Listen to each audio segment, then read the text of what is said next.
Hi everyone, welcome back to the channel, and today I have this week's F1 news update, and, well frankly, there's not a whole lot to go over this week again. Well, there is a couple of things. Most of this is kind of a Haas only video, but there is one FIA bit of news at the end, but I'll get to that in a minute. So first of all, the one Haas piece of news and the one rumour. Interesting.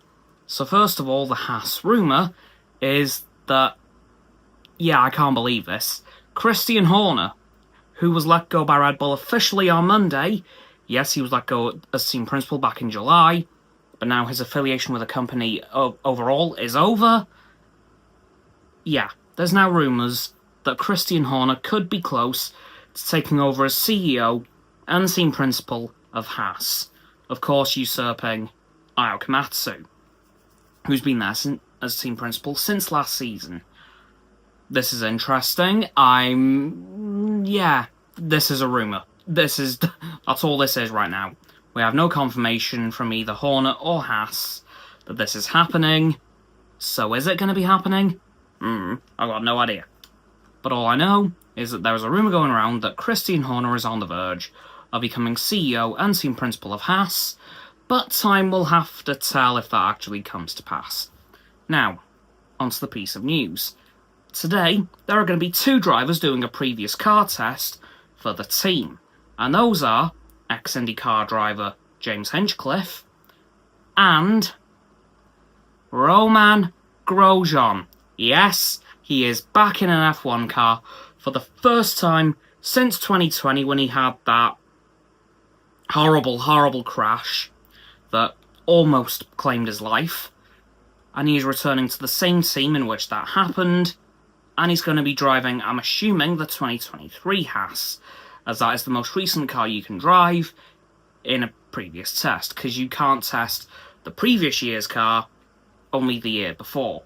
So I'm assuming that's what he's going to be doing, and he is actually going to be wearing the helmets that he would have worn in his final race. Of course, there was 2 rounds left of the season, well 3, when he had his crash, so he never got to wear that helmet, and it was designed by his 2 little girls, so he's finally going to be able to wear that helmet after 5 years, and I'm so happy to see him back. Could this potentially mark a return for Grosjean? I don't know. I've got no idea. It'd be damn interesting if it did, but if anything, it's just a little bit of a consolation for what happened. Because, of course, as I said, that day was terrifying. Like, I remember seeing that crash as clearly now as when it was happening. Like, my memory on that crash has not faded in any way. I remember exactly what happened. It was terrifying, and I'm just thankful he's still here to tell a story. Now, onto the final bit of news from this week, and it does indeed involve the FIA, as I said. From 2026, they're going to be upping the F1 budget cap, thank God. It's going from $135 million to an incredibly big increase, $215 million per team per season. That's huge, and will obviously mean that teams can spend a lot more money without getting in trouble.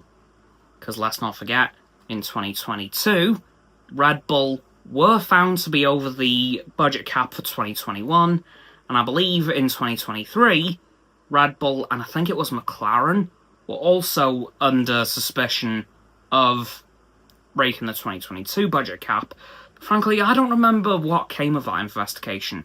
I think Aston Martin were involved as well. I don't remember, but I remember the 2021 incident, as that would have been huge, given what happened at the end of 2021. Yeah, that would have been huge if something major had come from that. But yeah, that is it for this week's F1 news update. Again, not really a whole lot to talk about this week, so I'm just going to leave this one here because that's all there is.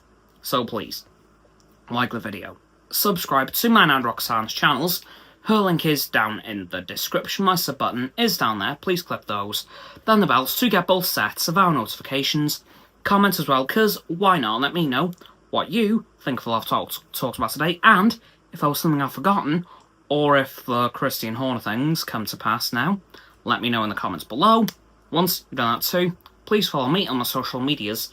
There'll be in the link tree in the description below. That is going to be Roxanne's website. And lastly, please do share this video with all your friends so they can join the infinite loop of liking, subscribing, commenting, following, and sharing, and around and around and around that loop. And I'll see you all tomorrow with another video.